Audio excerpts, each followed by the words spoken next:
Ku izina ry'Imana Data na Mwana na Roho Mutagatifu, amina. Gira amahoro ya Kristo muvandimwe.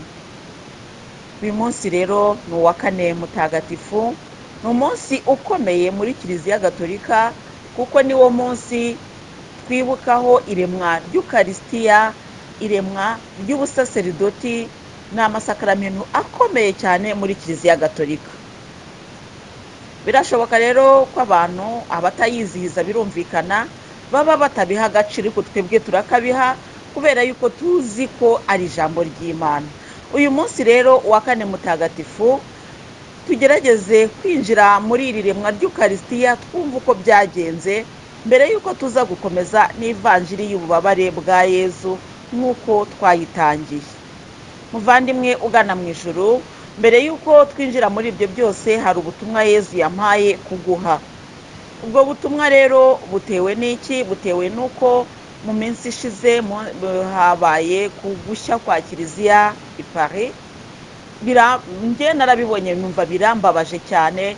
Narebaga ukuntu iyo Kiliziya ishya, mbona n'abakristu baho ukuntu bahangayitse, ubona televiziyo z'isi yose, cyane cyane France 24 niyo yabyerekanaga cyane, niyo ngewe narebye, ariko n'abantu kuri internet, mbese itumanaho ryose rishoboka, mbese ryari ryahagurutse. Fata akanya rero ndasenga, mbwira Yezu nti kuki wowe wabyemeye biriya? Ni ukubera iki? Yezu araceceka, ni ukuri araceceka.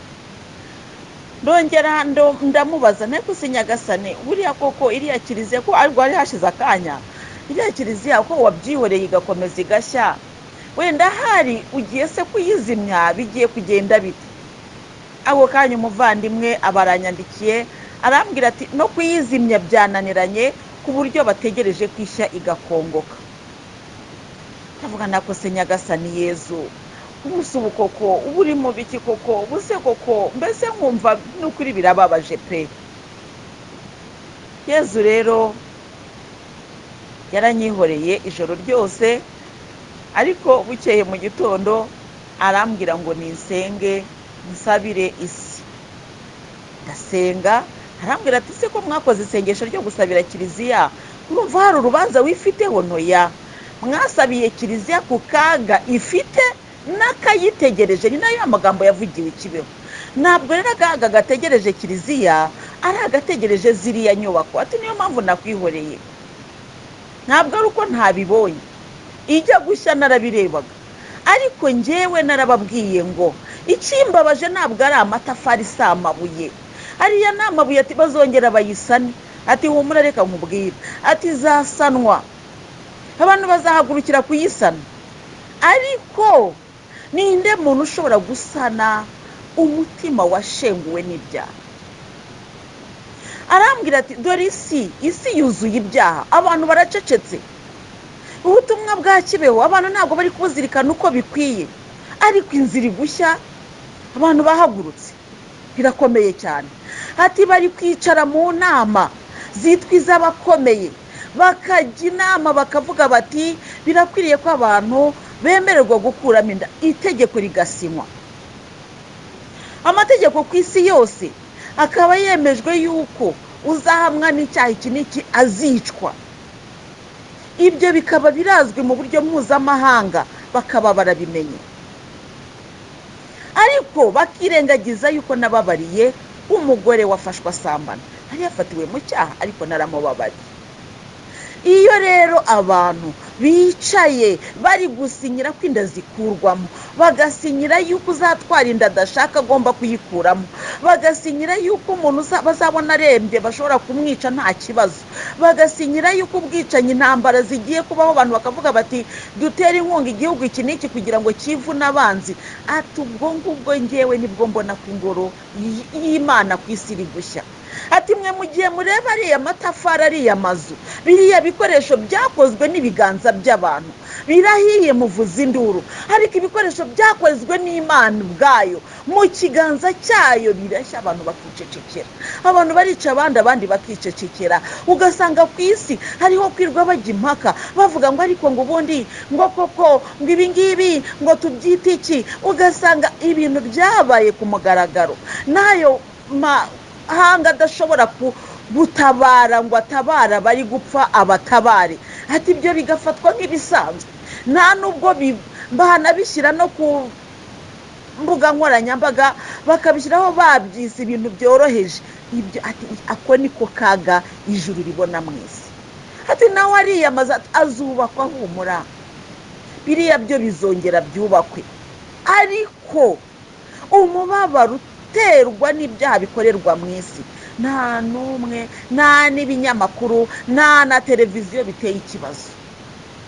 Niyo babivuze babivuga ari inkuru, umuntu yisha undi nuko bikaba ari inkuru yabaye uko nguko. Ariko akaga kari mu isi ntabwo ari ako gushya kwiriya ngoro.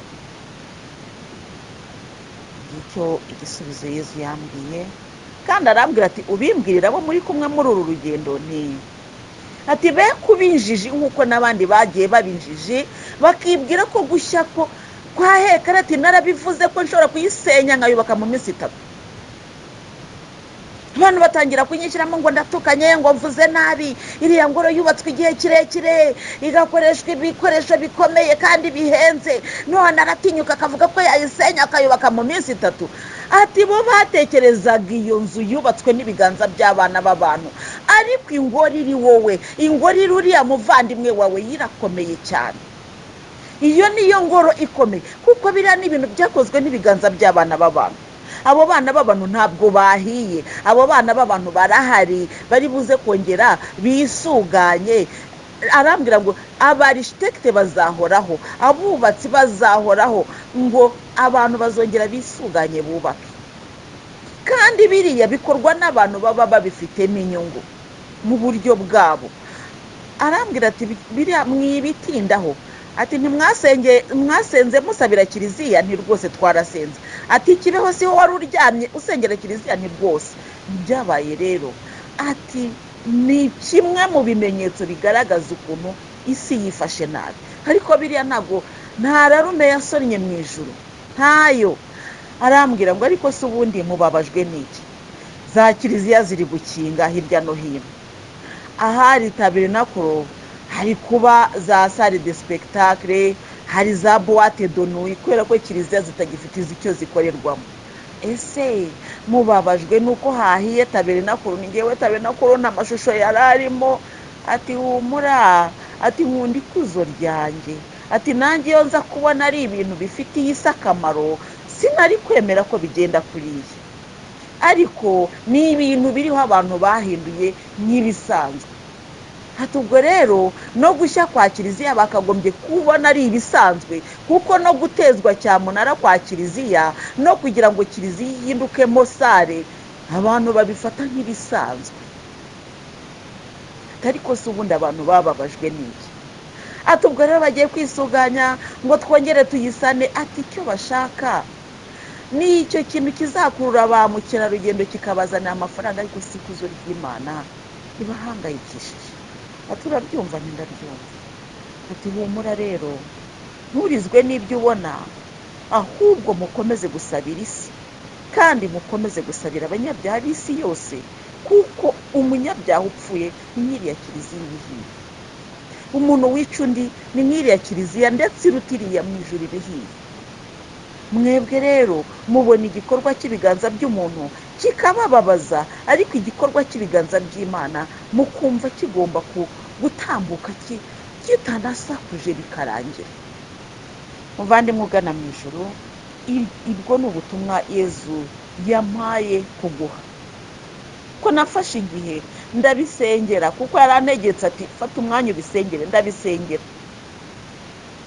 Arangije anyibutsa amagambo yabwiwe Yonasi ubwo yari yatumwe i Ninive. Aragenda, amaze kubwira Ninive ihindutse, Yonasi arababara. Noneho haza kumera uruyuzi iruhande rwa Yonasi. Uruyuzi ruba rwiza rwose, cyangwa se ikibonobono, mbese kiramutwikira kigira igicucu kiza akajya yiryamiramo. Bukeye asanga cyumye.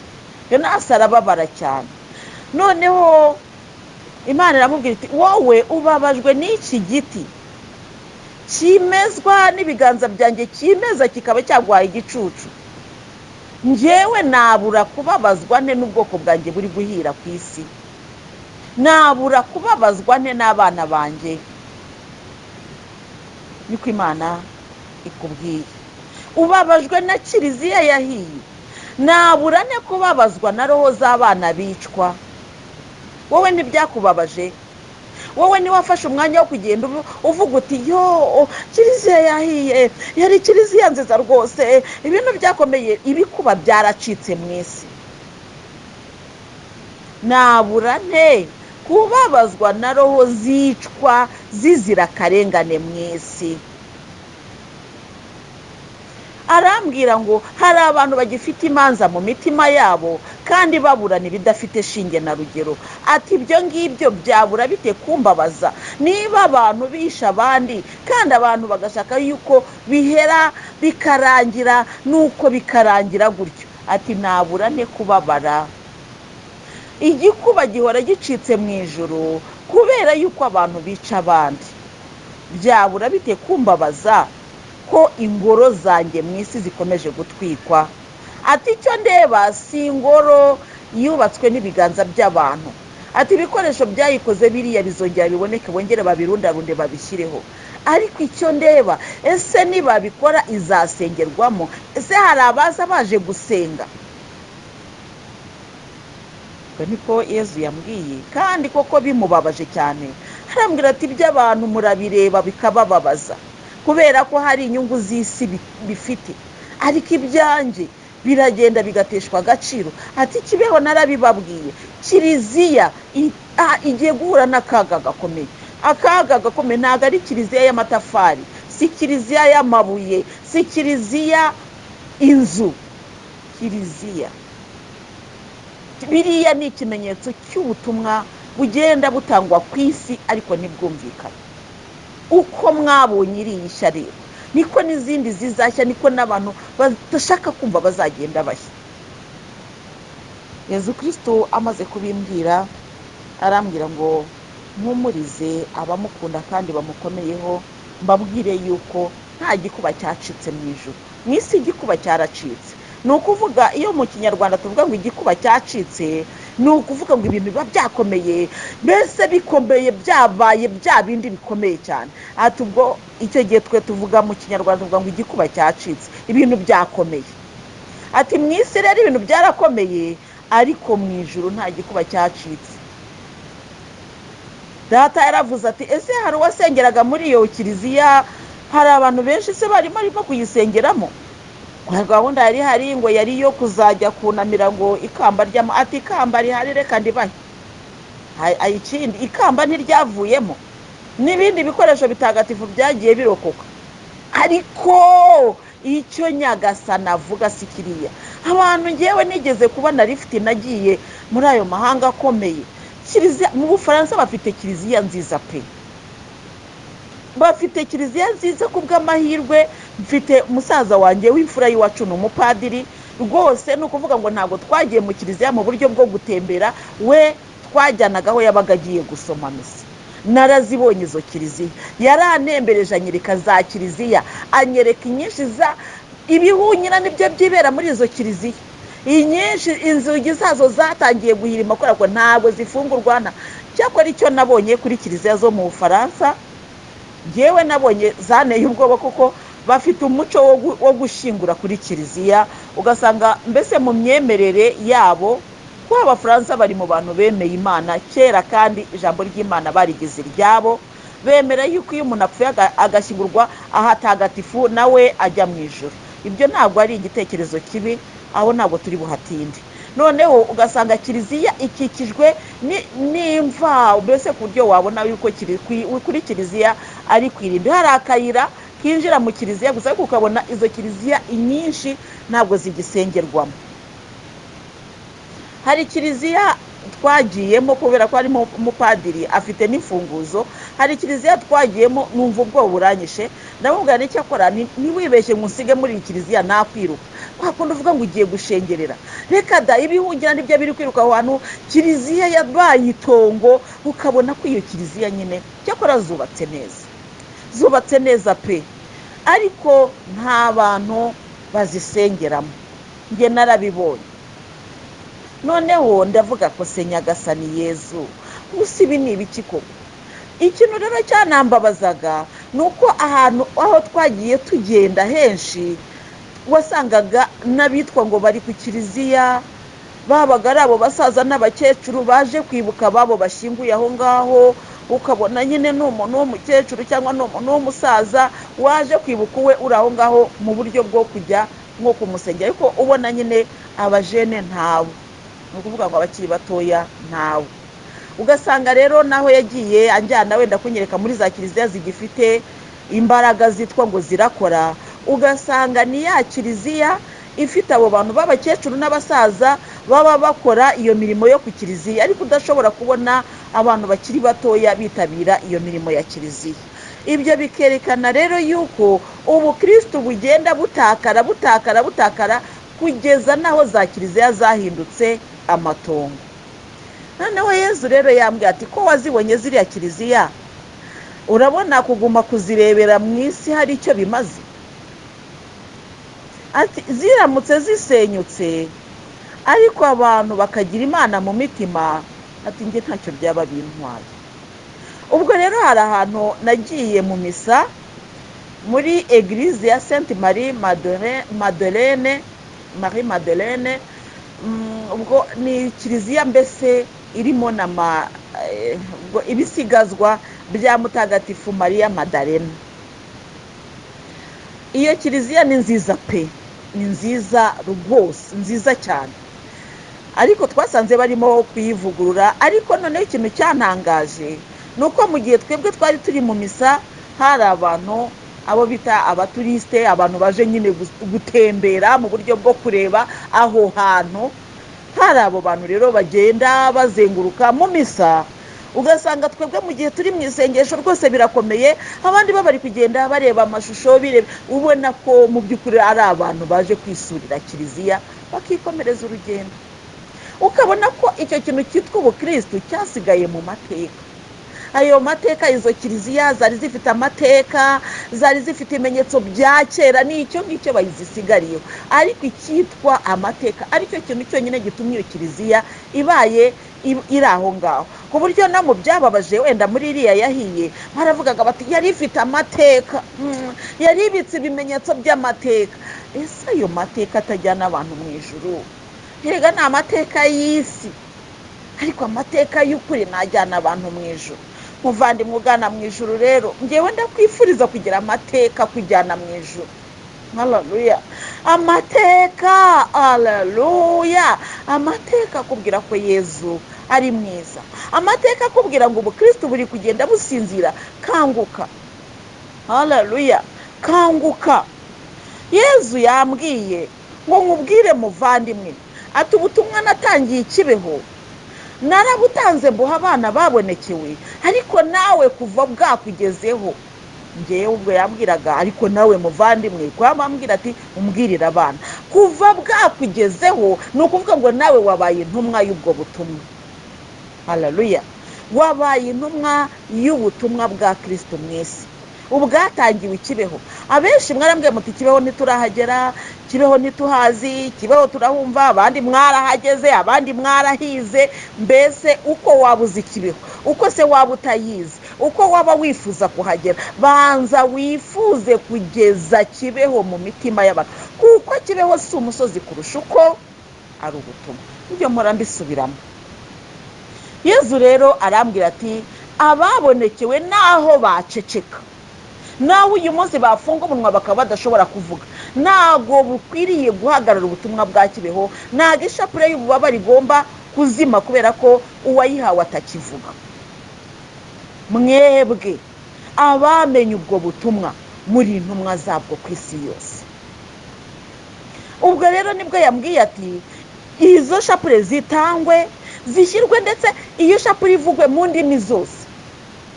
Nahise nitabaza umuvandimwe ugana mu ijuru, tuba turi kumwe muri audio muri benshi, ariko uwo twabiganiriyeho mbere niwe nabwiye ni tangira wihute vuba vuba unkorere traduction y'iriya shapure mu Gifaransa no mu Cyongereza, ufata ururimi rukoroheye, no mu Giswahili turayishaka, maze tuyitange ku isi yose.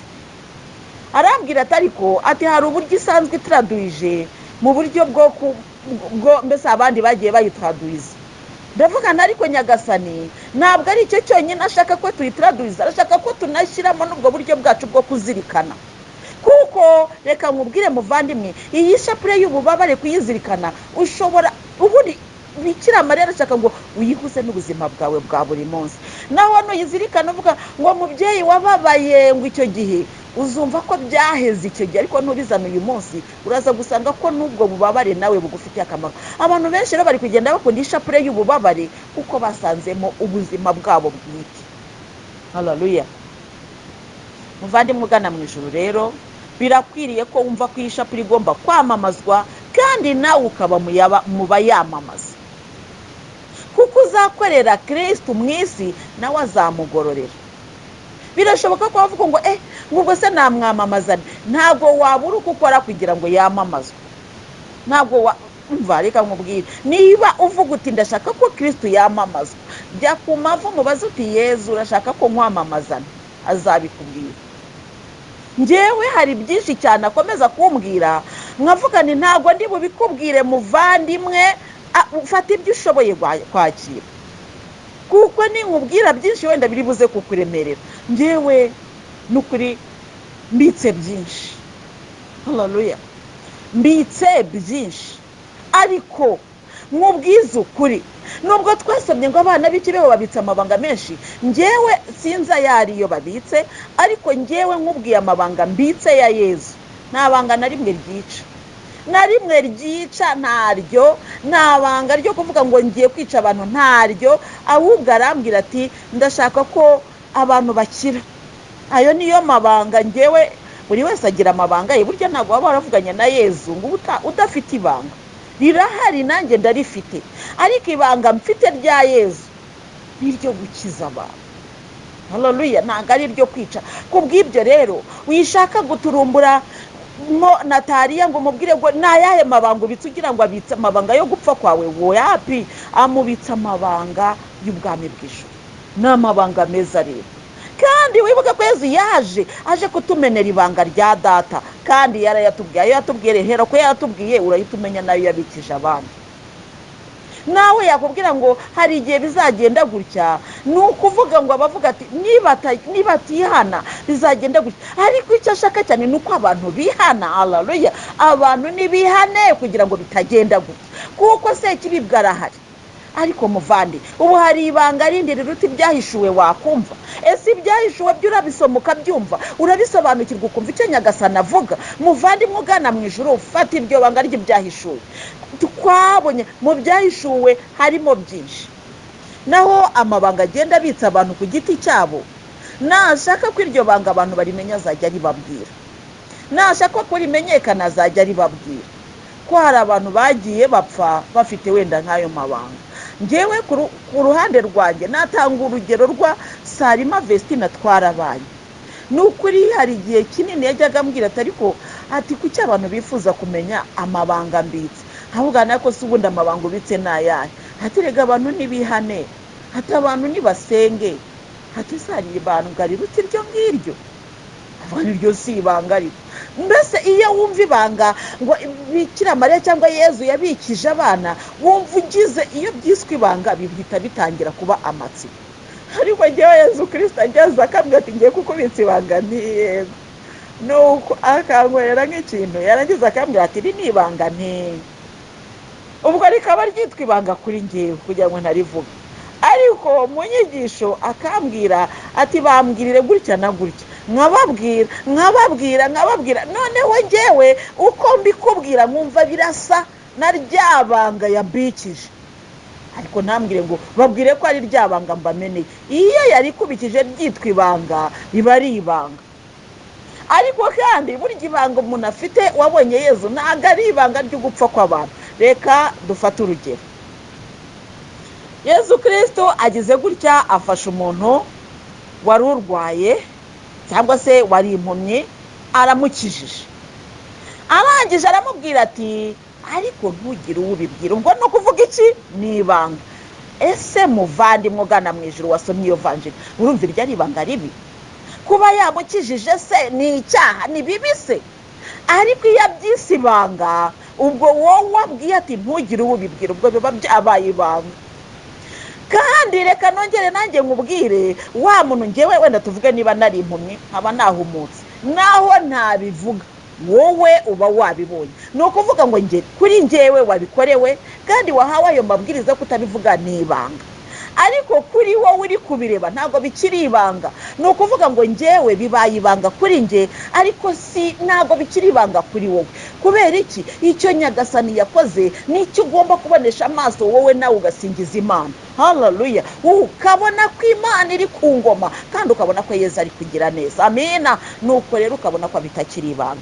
kuri ngewe yabwiye kutabivuga ni ibanga, ariko kuri wowe uri kubibona si ibanga, kuko biri ku mugaragaro. wari impumyi, wari witwaje akabanda agenda aranda atashakisha aho akandagira, arabona. gusa ni ibanga, byagaragaye. noneho waza kumbaza se ibi byagenze bite? icyo rero ngomba kugira ibanga ni ukutabivuga kugeza. ariko buriya kutabivuga ndagira ngo mubwire ngo ibanga muvandimwe ryigutera ishyari, ryigutera amatsiko. menya ngo ibanga rya Kristo abitse abana be, nanjye mu mabanga mbitse ya Yesu harimo gukira, harimo ubugingo bw'iteka, harimo ibyiza. ntabwo yigeze ambitse ibanga ry'urupfu rwa runaka, ntabwo yigeze ambwira ngo mu Rwanda ngo hazaba ibi n'ibi. oya, nabyo yambwiye. n'ibyo ambwira arambwira ati bivuge, nkakubwira yuko hari icyo Nyagasani azakora. reka nongere nkubwire irindi banga akomeje kutubitsa abagana mu ijuru. aratubwira ati iyi si ibanga rya Kibeho, yameneye ikibeho. musabire isi kuko igiye kugwa mu rwobo. ubwo se si ibanga? iryo ngiryo ashatse yaceceka, agakomeza kureba iyi si igana mu rwobo akicecekera. ariko araza akavuga ati musenge musabire isi kuko igiye kugwa mu rwobo, musabire na Kiliziya kuko amakuba akomeye ayitegereje. si ibyo gusa, si icyari ibanga. aragihishuye rero, agihishuye kugira ngo abasenga musenge, kugira ngo nitugira imbaraga zo gusenga, tukambara izo mbaraga zo gusenga, icyo ngicyo gikurweho. haleluya! ni icyo ngicyo rero Nyagasani atubiki, atumenera amabanga. ariko ashobora kuvuga ati dore bigiye kugenda gwe, niba Kiliziya iri amakuba akomeye ayitegereje, ni ukuvuga rero ngo ntago amakuba akomeye azaterwa n'abandi bantu, ahubwo azaterwa n'abayirimo. kandi hirya no hino biriho koko. rero ngewe Nyagasani ambwira ati genda ubwire runaka yitware neza, ndagenda nkamubwira ko agomba kubyitwaramo neza. rero ibanga ry'uwo muntu rikaba ari iryo ngiryo. kuri banga amabanga baho, ntabwo ushobora gukorera Yesu ngo ataguha ibanga, ryaba iryanjye bwite cyangwa se iry'abandi. ngewe nkubwije ukuri, nta bintu bijya bimbaho ntabizi. wenda ntago ambwira ngo dore ngo bizagenda gutya, ariko byose iyo ukangutse ubona ko yari yarabivuze. ibanga rero mbitse muvandimwe ugana mu ijuru ni iry'ubugingo bw'iteka, kandi ndi kuri kumenera. wishaka kuvuga ngo none se ngo nta yandi mabanga yakubikije, nashaka ko ndi kubwira nzarikubwira. uwari impumyi azahumuka abona agende ku mugaragaro, nuko ibanga rizaba ryamenetse. haleluya! muvandimwe ugana mu ijuru, reka tujye wa kane mutagatifu tuwizihiza uko bikwiye. turasoma ivanjiri tuyisobanukirwe, ariko kandi ndizere yuko usobanukiwe byinshi. reka rero twinjire mu munsi nyirizina ari wo w'uyu munsi. uyu munsi rero nubwo usanzwe uriho, ariko Nyagasani Yesu ntabwo ashaka kuwizihiza nk'uko usanzwe wizihiza ya minsi yahise, ahubwo uyu munsi wizihize ku buryo budasanzwe. Pasika ya nyuma ya Yezu yoza ibirenge by'intumwa ze. muri Yohana umutwe wa 13 uva ku murongo wa mbere niho turi busome. mbere y'umunsi mukuru wa Pasika, Pasika bagasobanura ko mu Bayahudi umunsi ntiwatangiraga mu gicuku cyangwa se mu gitondo, ahubwo watangiraga nimugoroba. uwo rero bavuga ni uwabanzirizaga umunsi mukuru wa Pasika. twongere twibukiranye ko Pasika yari isanzwe iriho na mbere y'uko Yezu aza. Pasika y'Abayahudi yari isanzwe iriho. dukomeze rero dusome.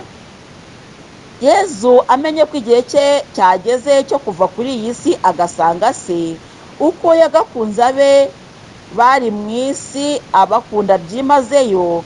Nuko nimugoroba igihe bafunguraga, Sekibi akaba yashyize mu mutima wa Yuda mwene Simoni Sikariyoti igitekerezo cyo kumugambanira.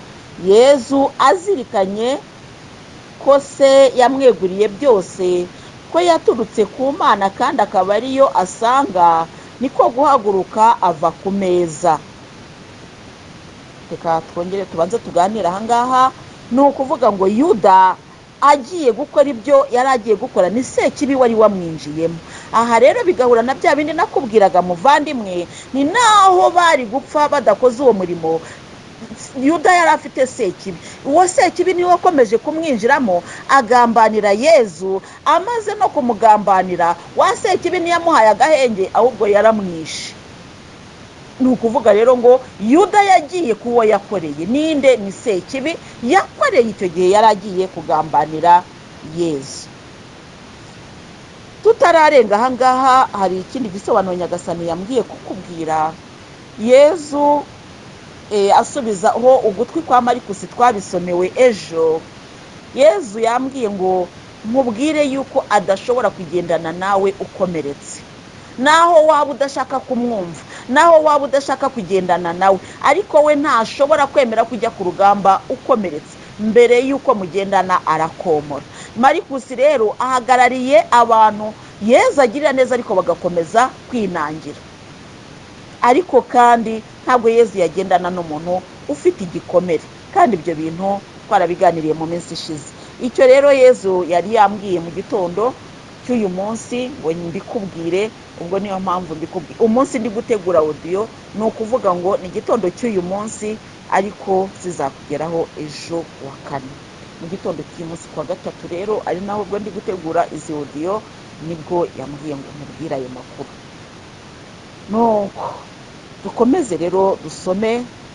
Nuko asuka amazi ku ibesani, atangira koza ibirenge by'abigishwa be, akajya bihanaguza igitambaro yari akindikije. Aza kugera imbere ya Simoni Petero, maze Petero aramubwira ati, Nyagasani, aba ari wowe unyoza ibirenge? Yezu aramusubiza ati, ibyo nkora ubu ntiwabimenya, ariko uzabimenya hanyuma. Petero aramubwira ati, ntuzigera na rimwe unyoza ibirenge.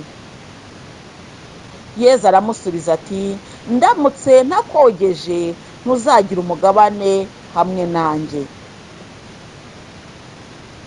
Petero aramusubiza ati, Nyagasani, noneho si ibirenge gusa, dore n'amaboko ndetse n'umutwe. Aha ngaha rero tugerageze kwasobanukirwa mbere yuko dukomeza, nuko Nyagasani Yezu ashaka kukuhagira muvandimwe, kugira ngo bwa busembwa wari ufite, bwa bubi wari ufite bwose bukuveho. Petero rero yaravuze ati, Nyagasani, ntushobora kunyoza. Ntabwo ari uko Petero yangaga ko ibiganza bya Yezu bimuhanda, nta nubwo Petero yatinyaga ko Yezu ari bumwogeshe wenda imonyi cyangwa se ibuye ryarindi rikubamagara ikazanaho n'ibisebe. Oya, ahubwo Petero yari yubashye Yezu. Petero yaraza agaciro ka Yezu, avuga ati, wowe ukomeye, ni wowe ugiye kunamunyoza ibirenge koko? Wowe? Oya Nyagasani, ahubwo wowe wakwicara nge nkakoza ibirenge. Yezu rero ajya yemera guca bugufi imbere yacu, akemera kuba nk'umugaragu wacu kugira ngo adukize. Yezu aramubwira ati, ninakoza ntabwo tuzasangira mu bwami bwa Data, ntabwo tuzaba turi kumwe, uzaba utari uwanjye. Petero avuga ati, none winyoza ibirenge byonyine, ubwo wiyemeje kunyoza, Nyagasani nyuhagira hose. Ni ukuvuga rero ngo Yezu mu kuganira na Petero, Petero yabonaga agaciro ka Yezu, Petero yabonaga ugukomera kwa Yezu, Petero yabonaga ubwiza bwa Yezu, Petero yarazi Yezu. Haleluya! Niyo mpamvu yamubwiraga ati, winyoza ibirenge koko, mutware wanjye, mutegetsi wanjye, ni wowe waza ukaba umugaragu wanjye. Yezu ajya abikora, iyo ashaka gukiza abana be ajya abikora. Noneho rero Yezu aramusubiza ati, uwiyuhagiye nta kindi aba ashigaje kitari ukoga ibirenge, kuko aba yisukuye wese. namwe murasukuye ariko si mwese. Uwiyuhagiye nta kindi aba ashigaje kitari ukoza ibirenge. Ni ukuvuga ngo umuntu aragenda akajya muri dushe akoga hose mu mutwe, umubiri wose akikuba rwose, hanyuma akaba ashigaje koga ibirenge. Koga ibirenge rero Nyagasani akavuga ati ngiye kukoza ibirenge, ariko bikaba byaranasobanuraga yuko yabahaga n'ubutumwa bwo kuzagenda. Niyo mpamvu yabogeje ibirenge kugira ngo bazagende bavuga iby'ubutumwa bw'Imana. Kuba rero bari boze biyuhagiye ni ukuvuga ngo babanye na Yezu, baramumenya, baramukunda kandi bamugumaho. Icyo gihe rero ni ukuvuga ngo umubiri wose warabyumvaga, ariko igisigaye ni ubutumwa agiye kubaha bwo kuzazenguruka isi yose bavuga ubutumwa, koza ibirenge. Noneho rero Yezu arababwira ati nubwo musa neza, mwanyemeye, nubwo twaganiriye, imitima yanyu nkaba narayikomeje, ariko si mwese. Harimo abagifite gusa nabi. Ni ukuvuga rero bavandimwe turi kugana mu ijuru, nubwo twese twagiye twumva izi nyigisho, nubwo twese twasomewe ivanjiri, nubwo twese twahagijwe, twagiye mu kiliziya, ariko ntabwo twera twese.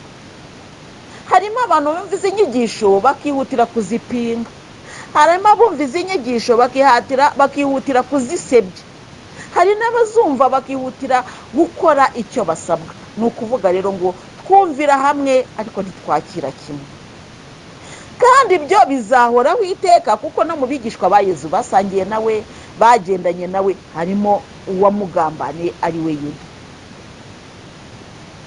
Yarazi neza ibi uri bumugambanire, bituma avuga ati mwese ntimusukuye. Amaze kuboza ibirenge no gusubizamo umwitero we, asubira ku meza arababwira ati aho mwumvise ibyo maze kubagirira, munyita umwigisha na Nyagasani, ni koko muvuga neza kuko ndiwe. Ubwo rero mbogeje ibirenge kandi ndi Nyagasani n'umwigisha, namwe murajye mwozanya ibirenge ubwanyu.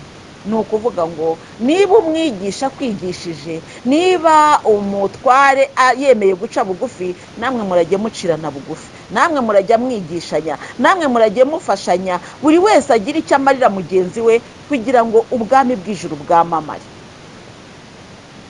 Aha rero ngewe iyo masomye nibuka ba bantu bajya bavuga ngo ngo urumva ngo umuvugabutumwa ngo ntacyo twamufasha, ngo kandi reka nkubwire rero, niba Yezu yaravuze ati namwe mujye mwozanya ibirenge ubwanyu, keretse niba utari mu bigishwa ba Yezu, ariko niba urimo wa muvugabutumwa ari bukoze ibirenge, nawe ufite ukuri bumwoza ibirenge. Yezu aravuga ati niba munyita umwigisha na Nyagasani, Nyagasani ni ukuvuga umutegetsi, ni koko muvuga neza kuko ndiwe, nibyo koko. Ni ukuvuga ngo nzi ubwenge ndabigisha, ariko kandi ndi n'Imana yanyu, nibyo koko. Ariko ubwo rero mbogeje ibirenge kandi ndi Nyagasani, ndi umutware, kandi ndi umwigisha, ndi umunyabwenge, mbese ibyo byose nkaba mbikoze atari uko nirengagije icyo ndicyo, nkaba mbikoze atari uko ari mwebwe mu mpatse cyangwa mubaye abakomeye kuri njyewe, ahubwo nkabibakorera. Ni urugero mbahaye, namwe murajye mwozanya ibirenge ubwanyu.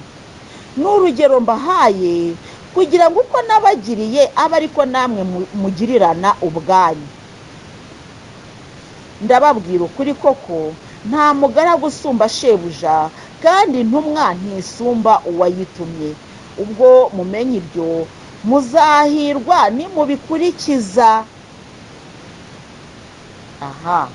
Ubwo mumenye ibyo, muzahirwa nimubikurikiza. Ibihe rero? Kozanya ibirenge. Kozanya ibirenge ni iki? Ni ugufashanya. Yezu yashoboraga kwicara bakamwoza ibirenge, ariko we yabogeje ibirenge kugira ngo abere kuko bazajya babigenza igihe azaba atakiri kumwe nabo.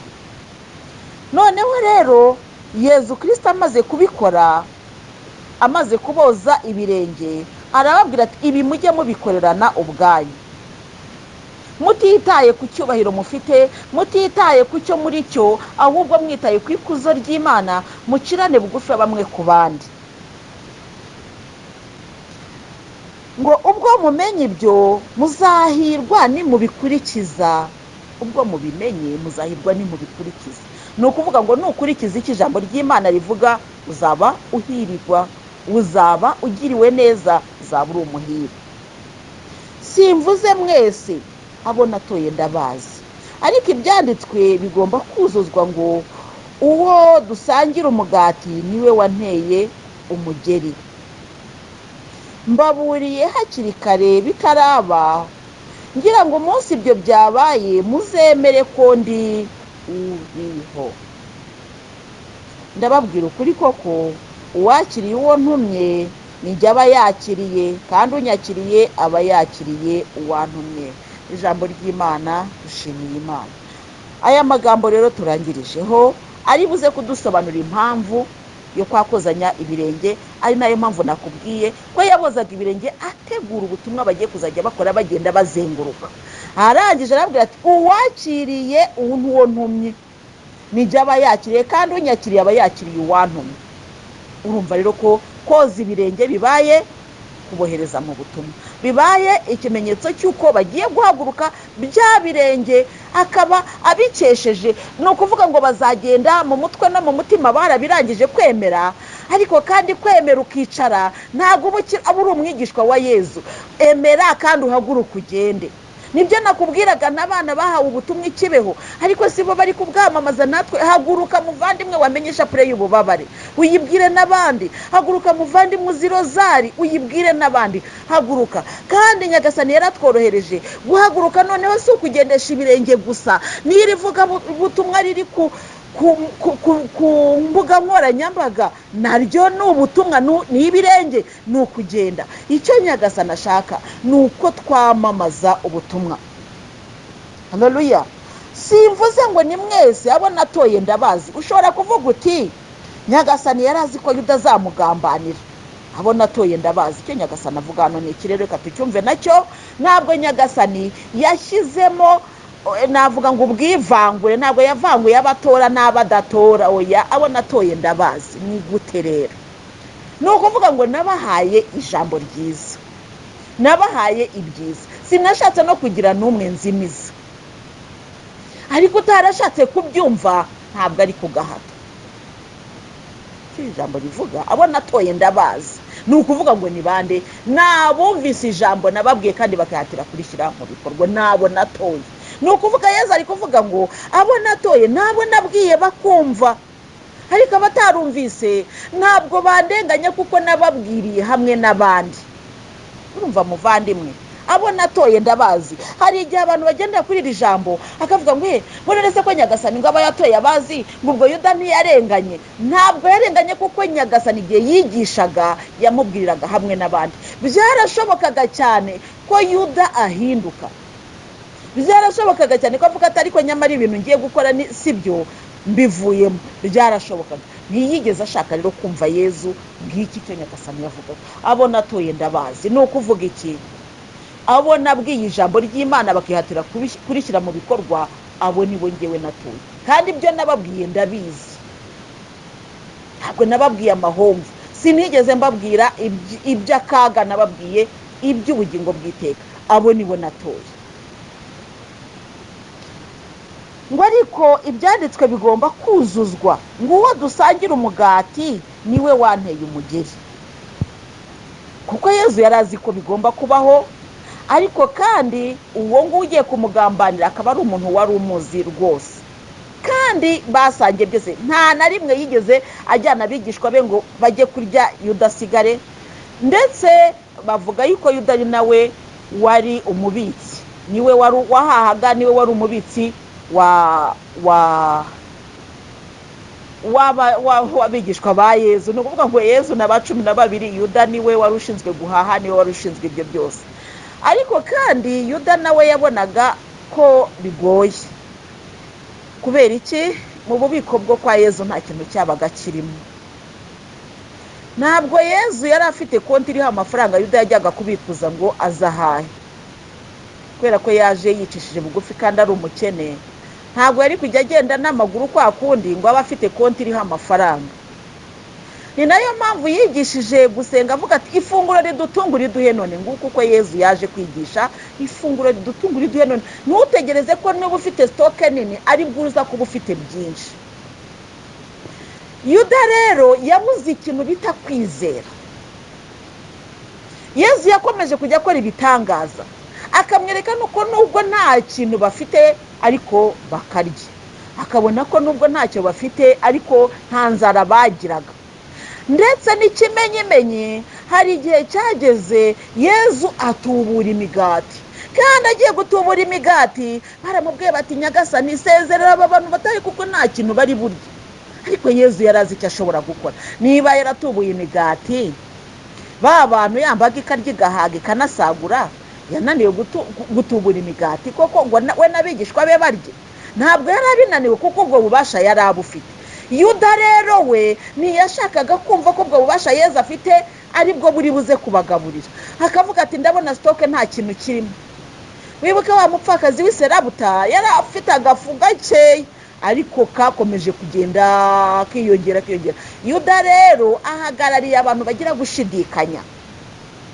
Imana ikakubwira ngo nzaguha uryo uhage, wowe ukumva ko kurya ugahaga ari uko konti iba ipakiye, ukabona ko ari uko stoke biri mu nzu rwose, uvuga uti ngewe stoke yangira hari rwose ububiko birakomeye bimeze neza, nibwo uzumva yuko rwose wari ugahaga. Yezu rero uyu munsi arakubwira ati nyizera wizera ijambo ryanjye kuko iyo mbivuze birakoreka. Mu minsi ishize twaganiriye kuri ya ndogobe cyana cy'indogobe muvandimwe, yaravuze ati mugende murayisanga iziritse muyiziture muyizane. Uko yabivuze niko byagenze. Izera ijambo rya Yezu. Yuda rero yakoze ikosa ryo kutizera ijambo rya Yezu. Bityo rero Yuda yishwe n'ikintu cyitwa kubura ukwizera. Kutizera ni akaga gakomeye muvandimwe. Kutizera bijyana umuntu mu irimbukiro. Muvandimwe ugana mu ijuru. Birashoboka ko nawe waba ushengereye Yuda uyu munsi, wumva yuko stoke yawe ariyo upakiye iwawe, wumva ko wifiteho hari udufaranga twawe wifitiye kuri konte. Yezu Kristo uyu munsi yambwiye ngo nkubwire ngo hindura imyumvire yawe. Naho waba ntacyo ufite, naho ashobora guhera kuri zeru akagukorera. Noneho naho waba ufite utwo dukeya ashobora kudutubura nk'uko yabikoreye yambaga ikarya igahaga, nk'uko byakozwe kwa mukecuru kwa wa mupfakazi w'Iserabuta. Birashoboka cyane ko nawe byakwigendekera biri.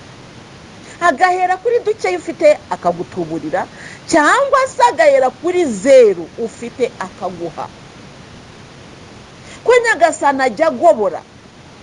Nyagasani aragobora. Igihe Daniyeli yari yicaye mu rwobo rw'intare inzara yamuririyemo, nibwo Imana yohereje Habakuki imukuraho yarararaza. Daniyeli agiye kubonabona funguro riraje. Nuvuga ngo Imana ihera ku byo ufite, birashoboka, ariko Imana ishobora no kwiremera ibyayo kuko ifite imbaraga. Yuda rero yazize icyaha cyo kutizera ibyo Yezu avuga. Abandi bo bari bararetse ibyo ngibyo. Burya gukurikira Yezu ukagendana n'amafaranga muvandimwe yafite ntabwo ni kukubwira ngo yajugunye, ariko ijambo ry'Imana uva ikintu rikubwira ngo ayo matindi, niko Yezu yavuze ati nimuyashakisha inshuti zizabagoboka igihe cyakomeye, kuko nawe uzayahorana. Aya matindi rero nimureke tuyashakisha inshuti kugira ngo igihe byatuyobeye zizatugoboke. Bitabaye ibyo aya matindi arimo kuduteranya. Aya matinda aratuma bamwe bafata abandi ku gakano, kandi ufashe ku gakano muvandimwe nawe ejo bazagufata ku gakano. Ariko buriya iyo utinyuka gusebya mugenzi wawe, ugatinyuka kwambika ubusa umuvandimwe wawe, wowe utekereza ko ejo bizakwigendekera bite? Hari umuvandimwe ejo wanyeretse akavideo karambabaza. Umukobwa yakundanye n'umuhungu, noneho umuhungu mu gukundana akajya amwohereza amavideo yambaye ubusa ngo ari koherereza sheri mbese inshuti. Ubwo umukobwa ngo sinzi icyo bapfuye, afata ya mavideo yose ashyira ku karubanda. Ngewe rero umuntu araza arabimbwira ati dore ibi bintu umuntu yakoreye mugenzi we koko. Birebye ndavuga nti simbabajwe n'uyu wambaye ubusa, kuko uyu warasebye ariko mbabajwe n'uyu wamusebeje. Ese we garanta afite niyi aho yasinye imbere y'Imana ko atazigera seba mu isi ni hehe? Muvandimwe, reka ngewe nkwibwirire nibugana mu ijuru, menya ko igipimo upimishirizamo abandi aricyo nawe uzasubirizwamo. Icyo ngo igipimo gicugushije gisendereye icyo muzahawe. Niba watinyutse kwambika ubusa mugenzi wawe ukamushyira ku karubanda, umva uyu munsi urabikoze biracecetse, ariko ejo nawe uri bubwambikwe ndetse byikube kabiri. Bandi mugana mu ijuru, ngewe ndi kugira ngo nkubwire ngo ucunge intambwe zawe. Ibyo birumvikana bikorwa n'abantu wenda batagana mu ijuru, ariko nabo bajye baduha isomo. Erega twebwe mu isi turavangavanze kugeza ubu ngubu, twese turagendana. Abajya mu ijuru n'abatajya mu ijuru twese turi mu rugendo hamwe, ariko abantu batajya mu ijuru hari icyo tugomba no kubigiraho. Nk'ubwo uwo muntu yagize ubwenge buke, agira ubwenge buke bwo gushyira mugenzi we ku karubanda, kandi nawe aririwe ntaraye, nawe ejo bundi hari uzabimukorera. Bityo rero muvandimwe ugana mu ijuru, ujye utekereza ko ikibaye uyu munsi nawe gishobora kukugarukira. None nge nakubwiraga nti Yuda iyo agirirwa ubuntu bwo kutajya mu kwihambira ku mafaranga, ni ukuri Yuda yashoboraga kujya mu ijuru. Kubera iki? Yesu yari kujya yigisha, noneho rero bose bakumva inyigisho za Yesu bakamwemera kimwe. Ariko Yuda we ntiyari afite kwemera, kubera ko we yarebaga ate? Yarebaga nk'umuntu uri kureba ku bifatika. Ni kenshi natwe tujye dukurikira Yesu dushaka ibifatika. Ngo Nyagasani, ngo ndemera kukiza, ngo ariko ngo niba se ngo utanyijije ngo ubu burwayi ngo nagukurikirane, ukumva ko kugira ngo wemere ko Yesu yamanukiye Kibeho, kugira ngo wemere ko Yesu ari kumwe nawe, kugira ngo wemere ko Yesu atuma Louise, nuko Yesu ari bugukorera igitangaza cya kindi wamusabaga.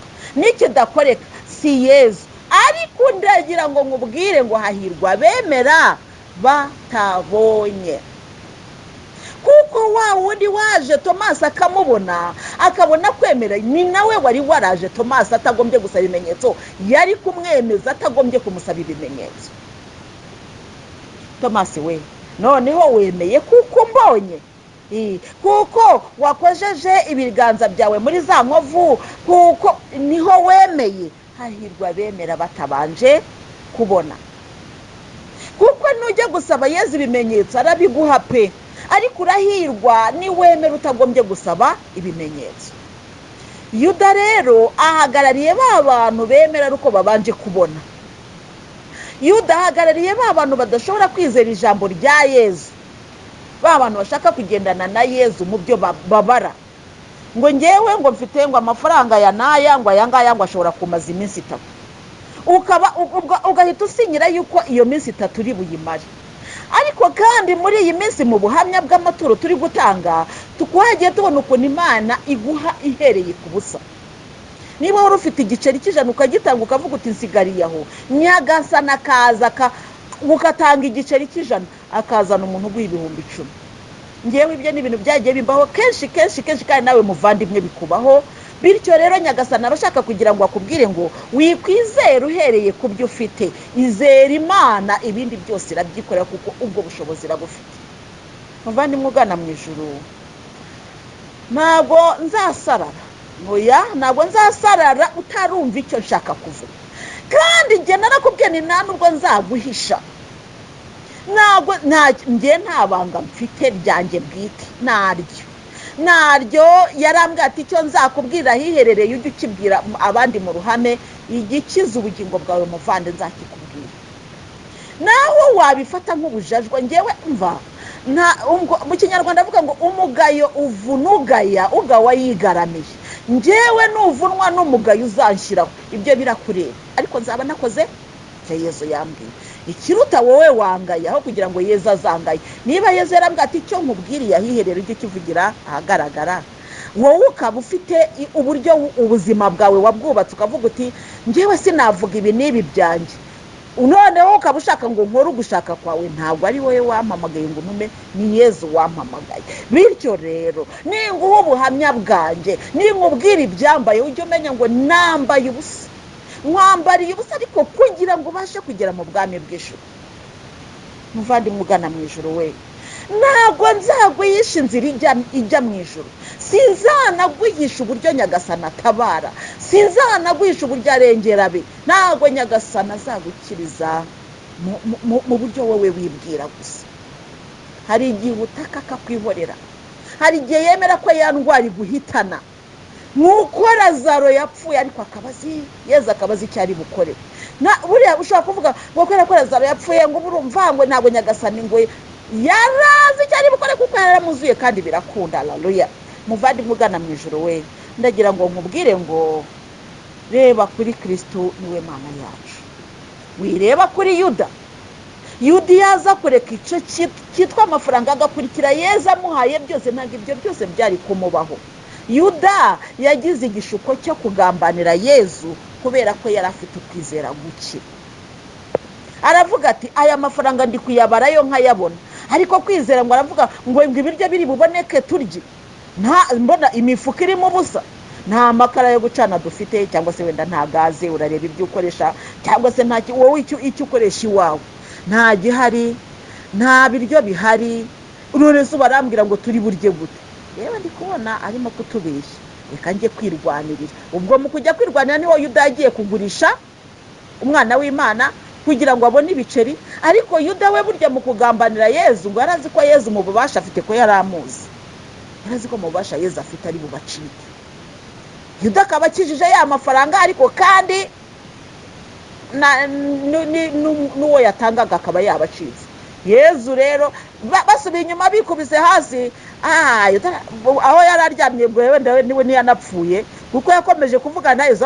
Yezu aramubwira ati yari aryamye hasi, ariko ati urabona ibyo ukoze. Barongera barahaguruka, ubwo Yuda ari kuvuga ati sinabivuze, arabacitse da, arabacitse, sinabivuze arabacitse, ariko amafaranga ndayafite. Yuda rero amaze kubona ko Yezu bamufashe kandi bari kumukweshubana bamugirira nabi, arababara, ajugunya ya mafaranga, ntacyo yarakimumariye, arangije ajya kwimanika. Nawe niyo yariye. Muvandimwe ugana mu ijuru, ibyo tuzagenda tubiganiraho buhoro buhoro, ariko muvandimwe ndagira ngo mubwire ngo ukurikire Yezu ntacyo umwimye, ntacyo umuhishe, ntacyo wishingikirije, nta n'icyo ushaka gusigaza. Dukurikire Yezu.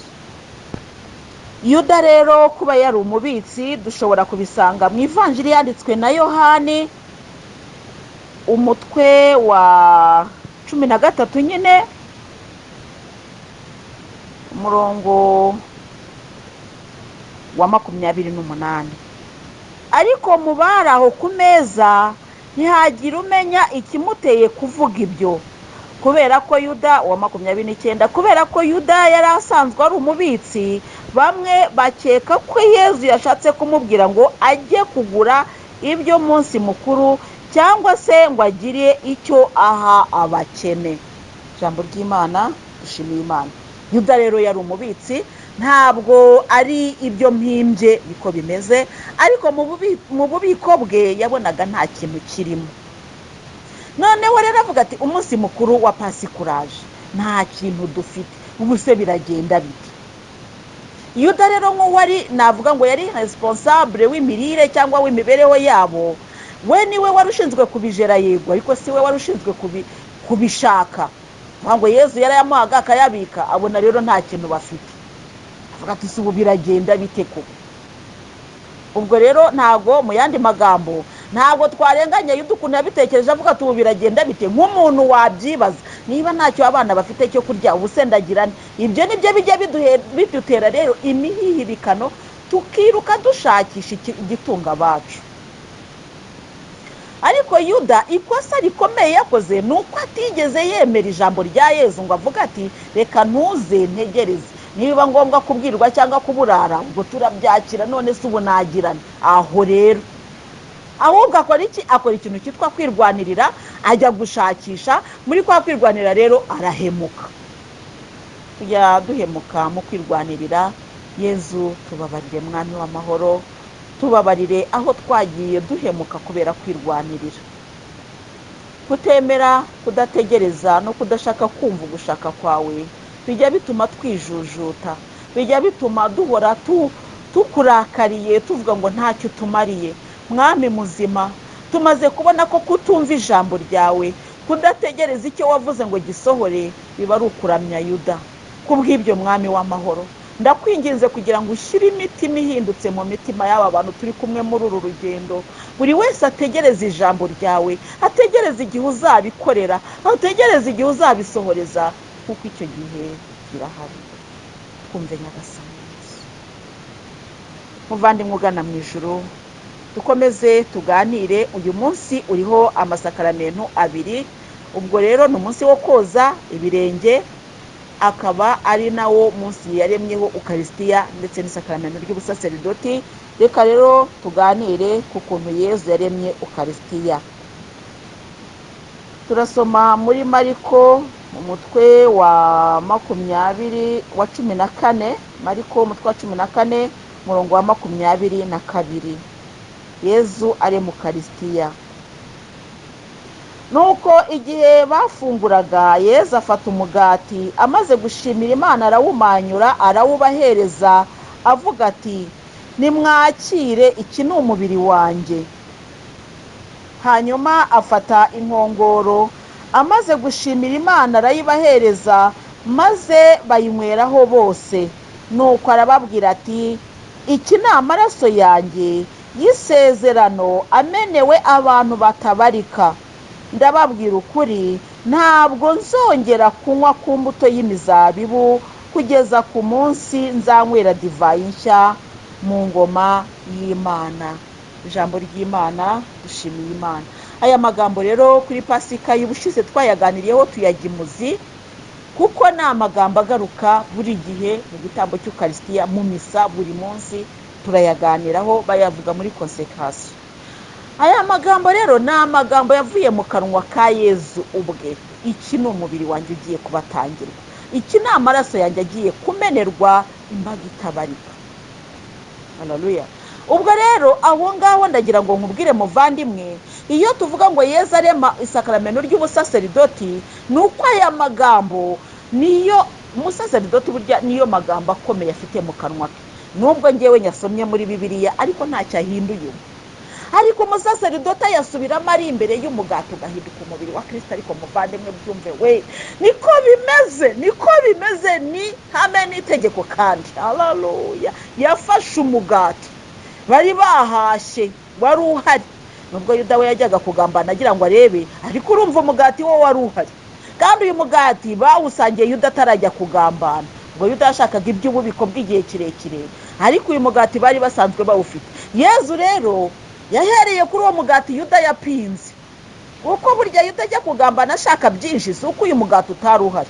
Ahubwo aravuga ati, se ko ndeba hari umugati turi buryo uyu munsi ukarangira, ubu se ejo bazarya iki? Muvandimwe ubyumve. Kandi twibuke ko byari kuwa kane, hanyuma kuwa gatanu nibwo bahagurutse bajya gusenga, nako kuwa gatanu nibwo nyine, ubwo kuwa kane baraye muri Getsemane. Ubwo bucya nyine bamufata bamuhemukira, nuko arapfa. Nawe Yuda we yarebaga ko Pasika yegereje, nta bubiko, mu bubiko nta kintu cya Pasika kirimo, ariko nyamara uyu mugati wari uhari. Hari nawe Yezu yafashe arawubagabanya. Ushobora kuba wenda ari umugati utaryoshye, wenda ariko tuvuge ko utari urimo isukari, ko isukari yari yashize, ariko Nyagasani ntabwo yitaye kuri iyo sukari kugira ngo akore icyo agomba gukora. Kandi ndagira ngo nkubwire ko icyo Nyagasani azakugaburira muvani nk'uko cyaba kimeze kose kizakuryohera. Haleluya. Afata intungamubiri akazishyira mu cyo yaguhaye. Haleluya. Daniyeli, Meshaki, Shadaraki na Abudinego uko bari bagiye kuba ibwami, umwami baravugaga bati mubagaburire ibiryo biva ku biryo by'umwami. Bo baravuga bati, wapi, turarya se ibyo bivuye ku biryo by'umwami kandi byaratambiwe bigirwamana, bafite imana zabo tutemera. Barabyanga, ngo bakajya birira iki? Imboga, bakanywa n'amazi. Haleluya. Inyama z'ibwami barazanga, iyo migati y'ibwami barayanga. Burya gukorera Imana biraruhisha. Ibyo barabyanze, bakirira imboga bakinywera amazi. ariko igihe cyo kumurika abasore bazajya barinda umwami, bazajya bakora umwami basanze abo ngabo ari bo ba mbere basa neza, bafite n'imbaraga kandi bameze neza kubera Imana. Haleluya. Yezu rero ahera kutwo ufite muvandimwe, ahera kuri ako gafi, agahera kuri utwo tugati, maze akabishyiramo intungamubiri. Ushobora kwibaza utari ko Yezu ko yagabuye amafi n'imigati, ubwo abo bantu hari intungamubiri barazigize kubera ko Nyagasani iyo yavuze mu ijambo rye harimo byose. Haleluya. Mu ijambo rya Yezu harimo byose. Yavuze ati nzaguhaza urahaga. Yarabimbwiye, mwami wanjye uragahora usingiza. Nsigaye nicara nkavuga ni Nyagasani, ubu noneho isengesho ndi kumva ni Nyagasani we, nsigaye ndya cyane ngahaga cyane. Iyo mpaze cyane rero nibwo ndushaho kubyibuha, ni Nyagasani ndi kuhaga cyane. Suko ndi kurya ibiryo bidasanzwe, ntabwo ari uko mbese umva Yezu Kristo yakubwira tuzarya uhage. Muvandimwe utegereze ngo uzarya uhage, naho waba uriye ibirayi bitogosheje birakunyura ukumva uranezerewe, ukumva haleluya kubera Imana. Umva hari igihe cyegeze kugera nanirwa kurya, kandi icyo gihe byitwaga ko ncuruza mfite n'amafaranga nashoboraga kwigurira icyo nshatse. Nuvuga nubwo nahombye ariko sinaburaga byibuze nayo nagura icyo nyene. Ariko Yezu Kristo niyemeraga ko ngira n'uwo mutima wo kuba nakwicara ngo mbirye. Hari igihe cyigeze kubaho nkamara n'iminsi 2 ntariye, nibuka ko ntariye, kubera imihangayiko. Reka nkubwire rero muvandimwe, iyo ubasha kurya bikakugera ku nzoka, niko tubivuga mu Kinyarwanda, ntabwo ari uko burya byinshi, nubwo ari uko burya bya bindi byuzuye intungamubiri, ahubwo uba ufite Yezu waje gutura muri wowe akakwigaburirira. Haleluya. Akaguha ibiryoshye nuko ukaryoherwa na Yezu, nuko ukibera uwo nguwo. Haleluya. Amina. Abandi bakajya basonza, wowe uri kwinywera amazi. Imboga z'ibyatsi zikamera iwawe, maze ukajya urya imboga we, nuko imboga zikagutunga kubera ijambo rya Yezu.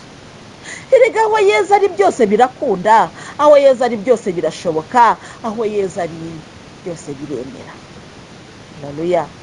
Yezu rero icyo nakubwiraga, yafashe wa mugati wenda udasembuye, wenda utarimo isukari, wenda utagize gute, kubera ko nta musemburo wenda bari bafite, wenda se nta sukari bari bafite, cyangwa se wenda nta n'umunyu bari bafite, mbese wenda cyangwa se n'umugati bapfuye gushyira mu ifuru, nuko wenda nta nkwi zari zihari, ntiwaruhiye neza. Ikiri cyo Nyagasani yawufashe uko wari uri, nuko arawuryoshya maze bararyoherwa. Yewe we, bashobora kuba barasangiye wenda divayi itari sinzi ko divayi zirutanwa, wenda ariko tuvuge ko itari iryohereye cyane kubera ko cyangwa se yari iryohereye cyane kubera ko nta musemburo mwinshi bari bafite kugira ngo bashyiremo wenda hari uburyohere bugabanuke, simbizi. Ariko icyo nshaka kukubwira muvandimwe, uko byari bimeze kose Yezu yarabibagabanyije maze bararya barishima. Bitandukanye na bya bindi Yuda yararimo ashakisha icyo bazarya kuri Pasika no mu yindi minsi mikuru izakurikira Pasika, kuko yabonaga nta kintu bafite, kandi iyo Pasika ari umunsi ukomeye cyane.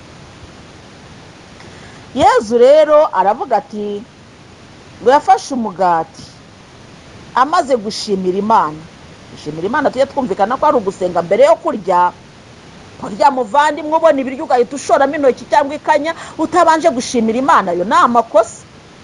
None Yezu ko yari Imana, yashimiraga Imana kubera iki? Muvandimwe, Yezu ni Imana ariko ashimiye Imana. None wowe uri umuntu nushaka no gushimira Imana ko ibiguhaye, rega hari ababa batabibonye. Mbere yo kurya ujye wibuka gusenga. Muvandimwe turi kumwe muri uru rugendo, iryo naryo niryo ngukangurira. Mbere yo kurya ujye wibuka gushimira Imana. Ashimira Imana, arawumanyura, arawubahereza, avuga ati nimwakire. Umugati arawufasha, arawumanyuye, bivuga ngo wari umugati umwe, sibyo? Iyo wenda baba bakize yari gufata imigati myinshi, agashimira Imana iri ku isahani, yarangiza akayibahereza, buri wese agakoramo kwa kundi tujya dukora iyo turi kugaburira abantu. None ubu ngubu nyine hari self service, usanga nyine buri wese ahaguruka akagenda akiyarurira. Ntabwo ariko Yezu Kristo yafashe umugati umwe arangije arawumanyura. Kuvuga rero ngo ntabwo twashidikanya kuvuga wenda ko bari mu bihe by'inzara, ntabwo byari bimeze neza mu bubiko, nta kintu cyari kirimo. Ko yafashe wa mugati umwe, wenda hari wari n'umugati mutoya utakabaye uhaza n'abantu 5, Yesu Kristo rero yarawufashe kubera ko arafite n'ubwo bubasha bwo gutubura, yarawufashe ukuri umwe, ntabwo yafashe myinshi, umwe arawumanyura. Amina. Ni umugati umwe yafashe arawumanyura, arabahereza. Yabahereje icy'umugati, ikimanyu cy'umugati, ikimanyu cy'umugati, ikimanyu cy'umugati. Haleluya. Noneho rero iki kimanyu cy'umugati nicyo yariye. Twibuke Eliyasa wa mupfakazi w'Isiraheli aramubwiye ati fata ako gafu ubanza unkorereho iwanyu. Yamukoreyeho, yabanje kumukorera wake, ni ukuvuga ngo yamumanyuriye wake. Kumanyura rero, Yezu yafashe wa mugati umwe wenda utari na munini, arawumanyura. Arangije kuwumanyura arawubahereza. Ukuvuga ngo niba yarafashe umugati umwe akawumanyura agabahereza, nuvuga ngo buri wese agiye afata ikimanyu. Avuga ati nimwakire, iki ni umubiri wanjye. Nimwakire, iki ni umubiri wanjye. Hari ikintu Yesu Kristo yansobanuriye, arambwira ngo icyo gihe bariye uwo mugati ntibahaze.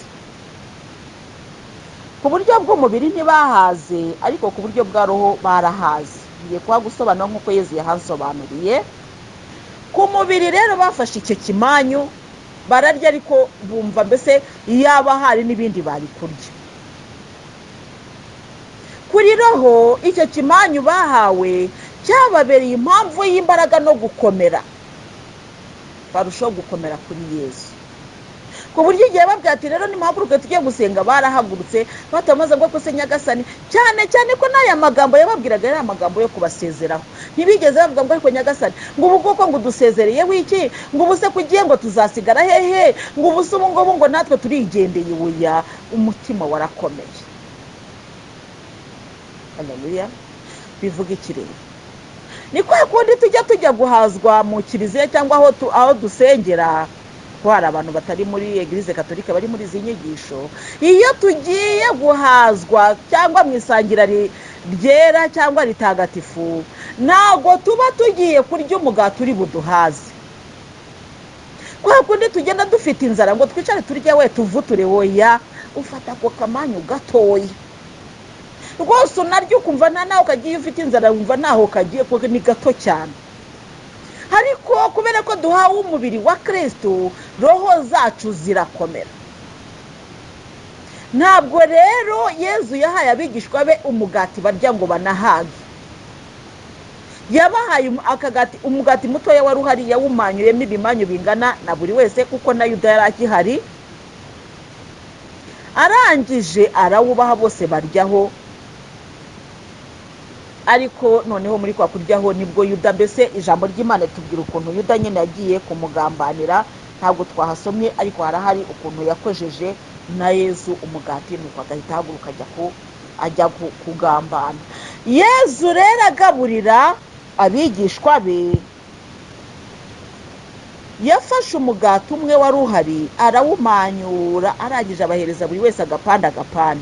Bararya, bamaze kurya barahaguruka rero barakomera.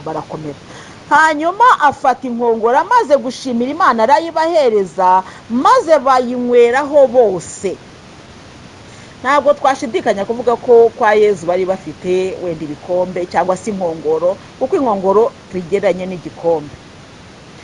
Buri wese yari afite igikombe cye, nk'abantu bari basanzwe babana, bari bafite buri wese igikombe cye. Ariko ka divayi bari basigaranye kari gake ku buryo katari gukwira mu bikombe bya buri wese, bahitamo kukanywera ku nkongoro imwe. Hanyuma afata inkongoro, amaze gushimira Imana arayibahereza, maze bayinyweraho bose.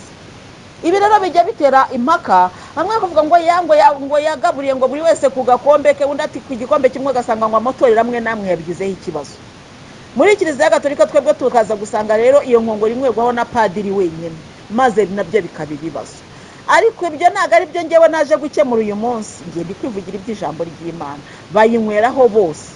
Ngewe rero nanjye ndahindukira ahantu nkibaza ni ukubera iki muri Kiliziya Gatolika twebwe tujya mu misa ntitunywere ku nkongoro, hari turi gukora ibyo Yesu yavuze. Igisubizo rero njyewe umupadiri nabajije yampaye, yarambwiye ati inkongoro ntabwo divayi twabona ikwiriye abakristo bose, kandi koko birumvikana divayi irahenze, n'abakristo baba ari benshi. Ngenda mubwira nese noneho kuki mudakoresha divayi ishobora kuboneka mu buryo, mbese buri gace buri karere kakibona divayi yako, no kuvuga ngo hari divayi iriya yo mu icupa, hakaba na divayi, kuko divayi ni ikinyobwa, ni ukuvuga ngo buri karere kagombye kuba gafite uko kabona divayi yako. Kuki mudakoresha divayi ishobora kuboneka mu Rwanda, kugira ngo igihe twagiye gusangira buri wese ajya abonaho? Padiri arambwira ati rero uwo murimo ntabwo twawushobora, kuko ntushobora no kurangira umunsi umwe. Ndamubwira rero padiri, jewe ntangiye kubona ko babandi bagira umunsi wisangira uriya bafite, njyewe mbona ko bafite logike isumbye yacu. Kubera iki? Kubera ko abandi bo mu yandi matorero bagira umunsi umwe bita uwigaburo cyangwa uwifunguro ryera, buri wese akagenda bakamuha kuri ya divayi, bafata wenda hari niba ari amafanta simbisi sindajyayo, ariko bafata hari umutobe bagashyira hariya bagasangira buri wese akabonaho. Padiri arambwira niko muri Kiliziya Gatolika bimeze, ubwo twabyakiriye uko nguko, iryo ni ihame, iryo ni dogme, nta nubwo turi bubihindure. Ariko dukurikije uko Nyagasani Yezu yabigenje, buri mukristo yagombye kujya asomaho, kuko Yezu yaravuze ngo hanyuma afata inkongoro amaze gushimira Imana arayibahereza, maze bayinyweraho bose. Ni ukuvuga bose ni bande? Abari aho bose abigishwa ba Yezu, birumvikana. Hagombye natwe kuyinyweraho twese. Hari izindi kiliziya zimwe na zimwe wenda nk'iy'abakristo ari bakeya, usanga mu guhaza hari padiri ufite inkongoro irimo ukarisitiya, n'undi ufite inkongoro irimo divayi. Ukagifata ukarisitiya ugakoza muri divayi. Njyewe biriya ndabyemera, nkavuga ni kame mu mukristo abonye ku mubiri wa Kristo n'amaraso ya Kristo nk'uko Yezu yabitanze.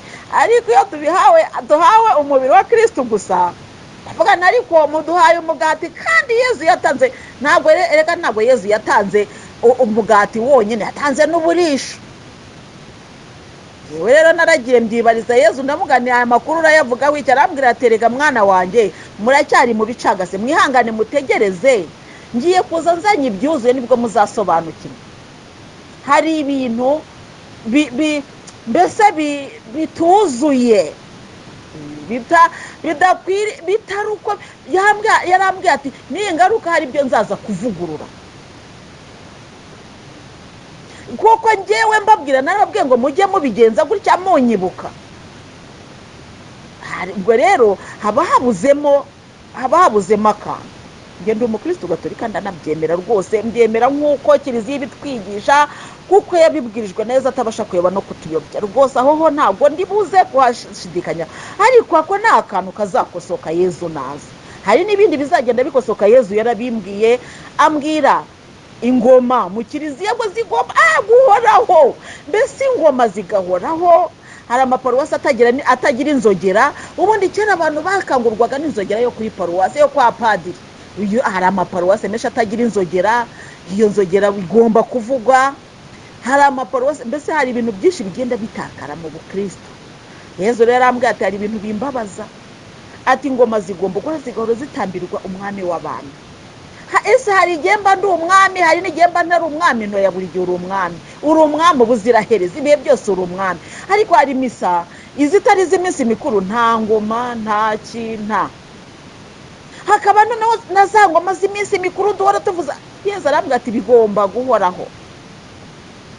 Icyotezo mu misa, nta gihe na kimwe tutagomba kumva uwo mubavu mwiza uhumura neza ukaduhumura. Ati misa yose igomba kugira icyotezo. Hari ibintu rero bigenda bikurwaho bitewe na ekonomi, kandi akavuga bati ntabwo twayabona amafaranga yo kugura ububani bwa buri munsi, mbese bakabishyira mu minsi mikuru. Ariko Nyagasani arashaka ko iyo minsi mikuru tuyihoramo.